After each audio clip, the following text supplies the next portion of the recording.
15 রমজান থেকে শুরু হচ্ছে ঈদকে কেন্দ্র করে নৌযাত্রার প্রস্তুতি। এ বিষয়ে সচিবালয়ের সংবাদ সম্মেলনে বেশ কিছু নির্দেশনা দেন নৌ পরিবহন উপদেষ্টা অবসরপ্রাপ্ত brigadier general M Shakhawat Hossain.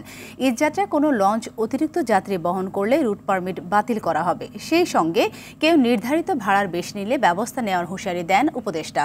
ঈদযাত্রা শুরুর পর সদরঘাটের সড়কে বাস থেমে থাকতে পারবে না। প্রতিটি লঞ্চে আনসার সদস্যরা দায়িত্ব পালন করবেন। অতিরিক্ত যাত্রী পরিবহন রোধে নৌবাহিনী আইন প্রয়োগ করার নির্দেশনা দেওয়া হয়েছে। তবে নৌ পুলিশ অযথা তল্লাশি চালাতে পারবে না। এছাড়া 15 রমজান থেকে রাতে বাল্কের ও স্পিড বোট চলাচল করবে না সহ আরও বেশ কিছু নির্দেশনা দেন উপদেষ্টা। সিরিয়াল ব্রেক করলে ওই লঞ্চের এগেনস্টে অ্যাকশন নেওয়া হবে, দরকার হলে তার লাইসেন্স সাসপেন্ড করব।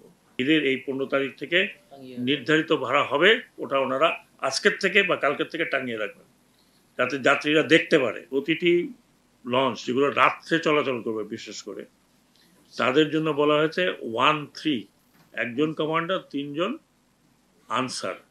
এবং আনসারদের বিহেভিয়ারের ব্যাপারে অলরেডি বলা হয়েছে যে আনসারের কাজ হচ্ছে যাত্রী সুরক্ষা দেওয়া,